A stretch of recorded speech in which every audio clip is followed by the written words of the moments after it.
வெரிகோஸ்னு ஒரு நோய் இருக்குது. அது என்னென்ன கால் நரம்புகளெல்லாம் சுருட்டிண்டு நம்மளால் எழுந்து நடக்க முடியாது. அந்த மாதிரியான கால் வலி இருக்கும், நரம்புகள்லாம் சுருட்டிண்டு வேதனையாக இருக்கும். அது நீங்கிறதுக்கு நம்ம என்ன பண்ணலாம் அப்படின்னா, கருப்பு திராட்சைப்பழம் கொட்டையோட, பன்னீர் திராட்சைன்னு நிற்கிறது இல்லையா, அந்த கொட்டையோட நல்லா கடித்து சாப்பிடணும். தினமும் அந்த மாதிரி கொஞ்சம் இந்த திராட்சை பழம் சாப்பிட்டுட்டே வரணும். அந்த கருப்பு திராட்சை பழத்தில் இருக்கிற கொட்டை அந்த வெரிகோஸ் நோயை தீர்க்கக்கூடிய சக்தி உடையது.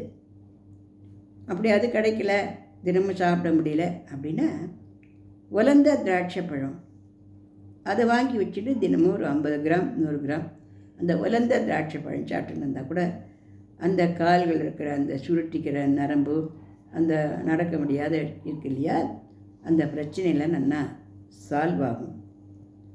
மேலே தேய்ச்சிக்கிறதுக்கு என்ன பண்ணலாம் அந்த காலுக்கு அப்படின்னாக்க, நம்ம கடுகு எண்ணெய், ஆலிவிதி எண்ணெய் இந்த ரெண்டுத்தையும் வாங்கி அதில் கொஞ்சோண்டு பச்சை கற்பூரம் போட்டு காய்ச்சி கொஞ்சம் லேசாக சுட ரொம்ப சுடக்கூடாது, லேசாக சுட எந்த கால் அந்த வெரிகோஸ் பிரச்சனை இருக்கோ அந்த காலில் நல்லா தடவி விட்டுக்கணும். தடவி கொஞ்ச நேரம் 1 மணி 2 மணி நேரம் கழித்து நல்லா சூடாக வெந்நீர் வச்சு நல்லா பிழிஞ்சு ஒத்தனம் கொடுத்துக்கலாம். அல்லது காலை நீட்டி வச்சுட்டு இந்த காலில் மெதுவாக அந்த வெந்நீர் ரொம்ப சூடாக இருக்க வேண்டாம், கொஞ்சம் பொறுக்கிற அளவு சூடோட காலில் கொட்டிக்கலாம். இந்த மாதிரி கொட்டிக்கிறது ஒரு 1/4 மணி 1/2 மணி நேரமாவது கொட்டிக்கணும். இந்த சுடுகையும் அந்த எண்ணெயும் சேர்த்து அந்த கால் வலியெல்லாம் நல்லா குறையும்.